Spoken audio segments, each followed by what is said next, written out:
ನಮಸ್ತೆ ಸ್ನೇಹಿತರೆ. ಕಾರ್ತಿಕ ಪುರಾಣದ 27ನೇ ಅಧ್ಯಾಯ. ಅಂಬರೀಷನನ್ನು ಕಂಡು ಶರಣಾಗಲು ವಿಷ್ಣುವು ಹೇಳಿದುದು. ಬಳಿಕ ಮಹಾವಿಷ್ಣುವು ದುರ್ವಾಸನಿಗೆ, ದುರ್ವಾಸ, ನೀನು ಬ್ರಾಹ್ಮಣ, ನನ್ನ ಭಕ್ತರಿಗಾಗಿ ನಿನ್ನ ಮಾತನ್ನು ನಡೆಸುವುದು ನನ್ನ ಕರ್ತವ್ಯವೆಂದು ತಿಳಿಯುತ್ತೇನೆ. ನಿನ್ನ ಶಾಪ ಸುಳ್ಳಾಗುವುದಿಲ್ಲ. ಈಗ ನೀನು ಬೇಗನೆ ಅಂಬರೀಷನ ಮನೆಗೆ ಹೋಗು. ನೀನು ಅವನ ಮನೆಯಲ್ಲಿ ಆತಿಥ್ಯ ಸ್ವೀಕರಿಸಲಿಲ್ಲವೆಂದು ಅವನಿಗೆ ಚಿಂತಾಕ್ರಾಂತನಾಗಿ ತಾನೆಂತ ತಪ್ಪು ಮಾಡಿದೆ ಎಂದು ಆಲೋಚಿಸುತ್ತಿರುತ್ತಾನೆ. ಇನ್ನಾದರೂ ಬೇಗ ಹೋಗು. ನೀನು ಹೋಗದಿದ್ದರೆ ಅವನು ಪ್ರಾಣವನ್ನು ಬಿಡುವುದು ಸತ್ಯ. ರಾಜನಾದವನು ಎಂದು ಬ್ರಾಹ್ಮಣರನ್ನು ಹಿಂಸಿಸಕೂಡದು. ಕ್ಷತ್ರಿಯನಾದವನು ಬ್ರಾಹ್ಮಣನನ್ನು ಹಿಂಸಿಸಿದರೆ ಅದು ಪಾಪವಾಗುತ್ತದೆ. ಇನ್ನು ಅಂಬರೀಷನಾದರೂ ಬ್ರಾಹ್ಮಣರೆಂದರೆ ಅಪಾರ ಗೌರವ ತಳೆದಿರುವನು. ಯಾವ ಪ್ರಜೆಗೂ ನೋವುಂಟು ಮಾಡದ ಇವನು ಉತ್ತಮನು.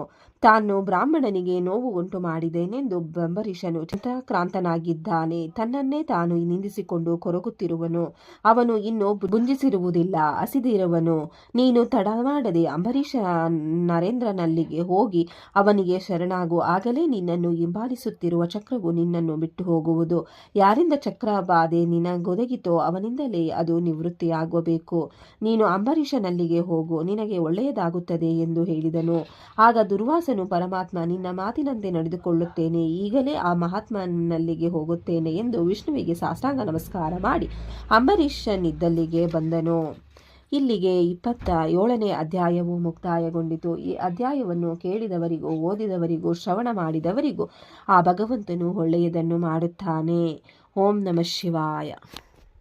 ವಿಡಿಯೋ ನೋಡಿಕ್ಕೆ ಎಲ್ಲರಿಗೂ ಧನ್ಯವಾದಗಳು.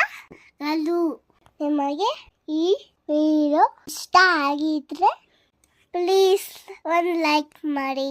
ನೆಕ್ಸ್ಟ್ ಇನ್ನು ಜಾಸ್ತಿ ವಿಡಿಯೋ ಹಾಕ್ತೀವಿ. ಹಾಗೆ ನಿಮ್ಮ ಫ್ರೆಂಡ್ಸ್ಗೆ ಶೇರ್ ಮಾಡಿ ಮತ್ತೆ ಸಬ್ಸ್ಕ್ರೈಬ್ ಮಾಡಿ. Thank you very much.